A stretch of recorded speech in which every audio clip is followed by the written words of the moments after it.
Hi, welcome to the video. So in this video, I'm going to teach you a simple concept that will allow you to play arpeggios through the whole neck off any note in any scale you know. You don't have to know the notes on the neck. You don't have to know the arpeggio fingerings. All you need to know is the scales. So if you don't know your major and minor scales, I'll put a link up in the corner, that corner, and to a playlist that teaches the scales across the neck. And you're playing all these in the key of C major. As a review though, at the end I'll hold up this tab, which will include this scales that I'm using in this video. The tab can be downloaded for free on my Patreon page. You don't have to be a member, and the link will be in the description. So basically, this will not just give you arpeggio off each note on the scale. It will actually give you between 3 and 6 arpeggios off each one. These will all be triads. You won't have to think about those as a major, minor, or minor flat 5.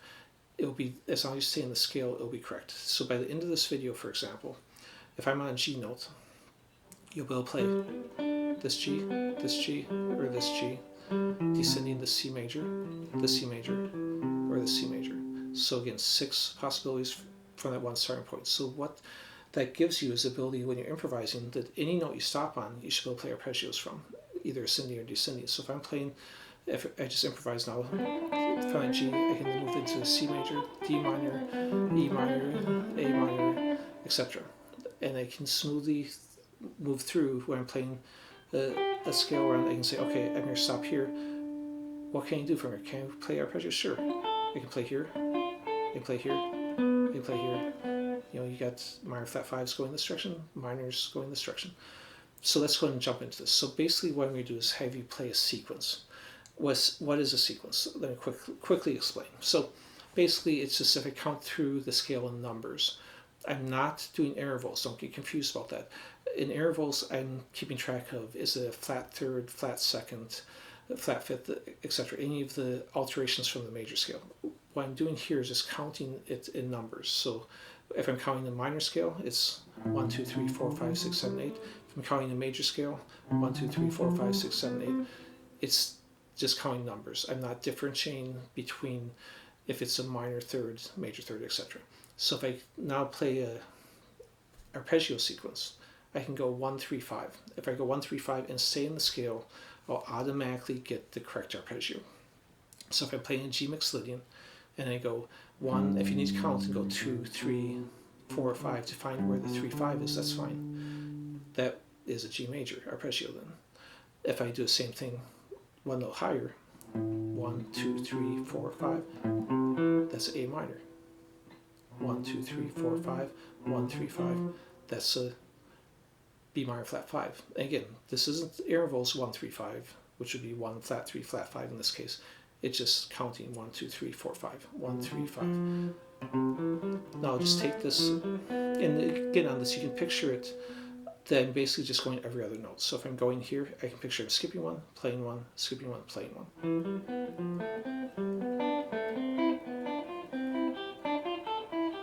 Now when I get to the top, I'm just going to reverse and play the same notes. So when you look at the tab, I didn't write both directions, but just read the tab backwards. It's the same note, it's the same thing.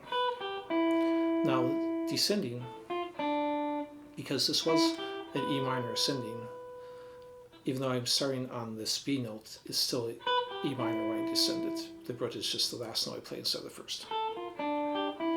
But again, if you don't know that stuff, it's okay. You don't have to think about that right now. You can still start creating licks and working into your playing.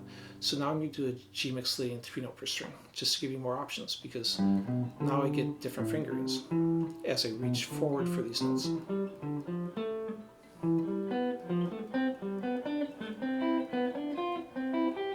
At this point, I've kind of moved into my A minor scale. So I could, at this point, instead of continuing down my mixolydian, I could just switch to my A minor, that would be fine. But I want to get practice both directions on. So now I'll move up to A minor.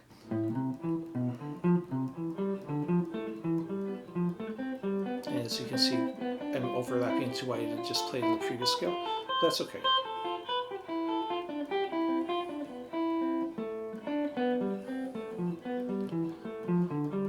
And don't worry about going fast on this stuff. And at the end, I'm going to show you some tips on how to actually start improvising with this. So stick around. Now I'm going to do A minor 3-note per string.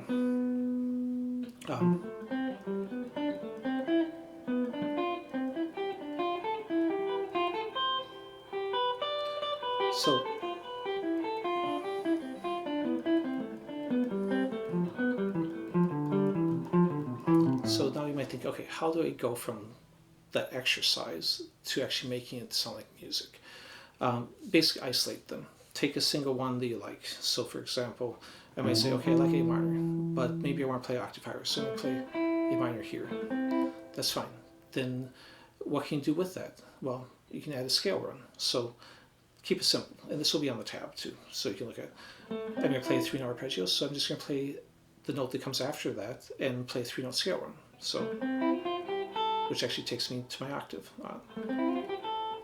Then you can reverse that, of course, which actually has me then starting descending on the scale before then playing the arpeggio. And of course you could switch it. You could play the scale first, arpeggio first, doesn't matter. Here I could play a different grouping of 3 scale notes. So I could do the same arpeggio, same next note, but instead of ascend, I could descend. So instead of going with the first one, I'll go. Then of course I can reverse it.